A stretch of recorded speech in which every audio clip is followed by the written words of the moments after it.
All right, hello everyone, this is a Black Belt Mat Talk. I'm here with Mr. Walt.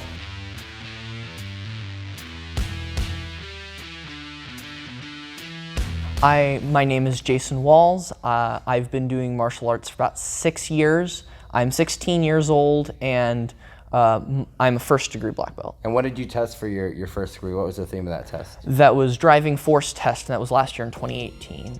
All right, you ready for some quick questions? Yeah. Okay, favorite color? Aquamarine. Favorite animal? Dog, specifically Siberian Husky. Okay, favorite movie? Either Princess Bride or A Knight's Tale. Professional sports team? I don't have one. Okay, and a slice of pizza or a taco? My mom's homemade tacos. Oh, very tasty. Are you a hard shell kind of person or a soft shell? Preferably soft shell. Okay, all right, corn or flour? Doesn't really matter. How would you describe what a black belt means to you? Or what a black belt is? Well, I mean, the immediate thought that comes to mind is a black belt is a white belt that never gave up. That's pretty easy.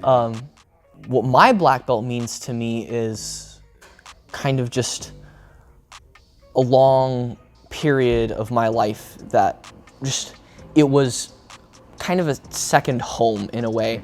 It was a place that I could go.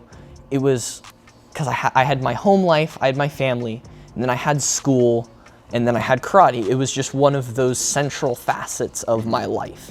And my black belt kind of represented my success in that facet of life. How did you feel training up and leading up to your black belt test, and then how did you feel kind of immediately after it was over? Leading up to my black belt test, during like the black belt testing or the black belt training season, black belt seemed like a goal that was going to be impossible to achieve. Black belt training was almost hellish. It was just not easy. There was a lot of struggles. I enjoyed it a lot. Like, black belt training was fun for me. The exercise, kind of almost the pain in a way, was fun, but it still was just really hard, and I was just scared I wasn't gonna make it.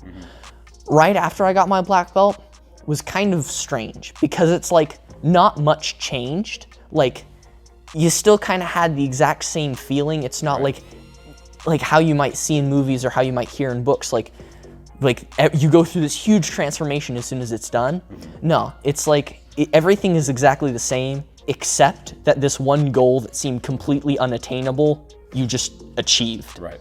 And so now you kind of have a little bit of that relief off of it, and then feeling like, what's next? right.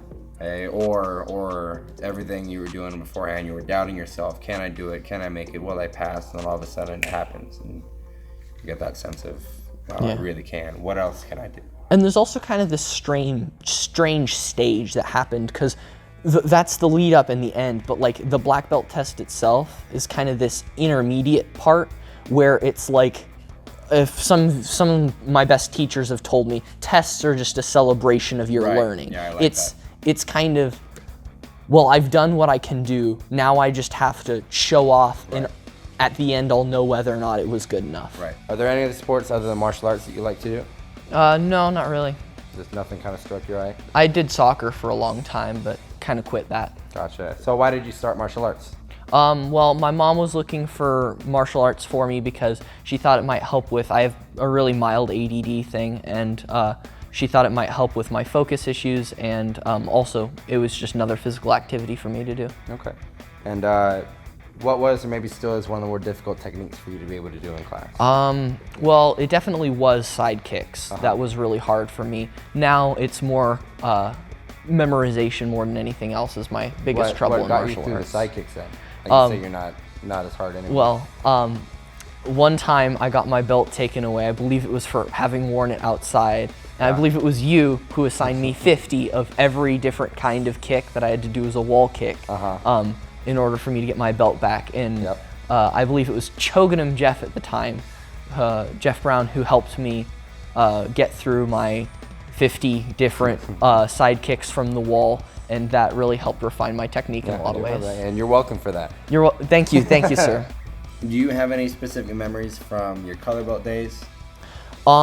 Okay, so one of my best memories from my color belt days was actually my very first class. Okay. I was young, so it's still kind of vague in my memory, but I remember like a couple distinct things. Okay. First one was that it was taught by Bu Sabanam Ben. Wow, okay. It's a long time ago. Yeah. I remember Antonio Hull was actually my buddy. Okay. The day that I came, he was assigned to me as my buddy. He was a gold belt at the time. Wow. And then I remember, I thought it was awesome, like that we bowed on the mat and like bowed to each other, because like I've always been kind of a history nerd, so I liked that tradition. Yeah. And then my last thing that was super significant to me is I remember getting my white belt. I was like freaking out, and I'm like, okay, I gotta pull this thing apart as hard as I possibly can, because I was so scared that I was not gonna break that tape. Now, did you ever think about quitting? I had mildly thought about quitting several different times during my martial arts career, but there was never enough good reasons to. The goods always outweighed the bads as far as staying with martial arts. Do you have any other sort of major accomplishments outside of your black belt? Well, I got a Model UN award my first year at Arizona Model United Nations here in Tucson. Yeah, that's awesome. And then our school actually got best school this year. And what might be one more fact about yourself other people might not know? I love castles, like a lot. Huge nerd. I love castles so much, just everything about them. The architecture, the defensive properties, I know like every term that can refer to any part of a castle. Wow. Is there a favorite castle? Not a favorite real castle. I really liked Windsor though. I went to Windsor Castle a few years ago with my dad.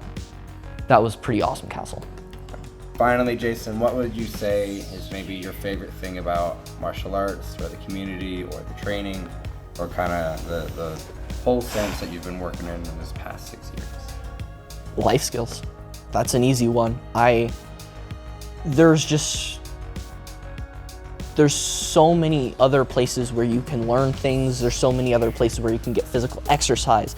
There's so many different communities that can provide you kind of that second home, that second family. There's like, karate does all these amazing things for me, but the one thing that it does that I cannot get anywhere else is the life skills, the kind of this basic fundamental wisdom of just these principles, that these are things that you can live by that will just help you be more successful, and they apply universally to all facets of life. And I feel like there's the only other place we can get that is parenting, and I feel like a lot of times parents are either just a single perspective, or there's different problems with parenting. Like my parents are divorced. I still get great wisdom from them both, but they're two diametrically opposing perspectives, and there's some conflict there sometimes. And so it's nice to have some kind of organization that gives you like a central, like set defined principles of this is a way you can live your life that's gonna help you be more successful.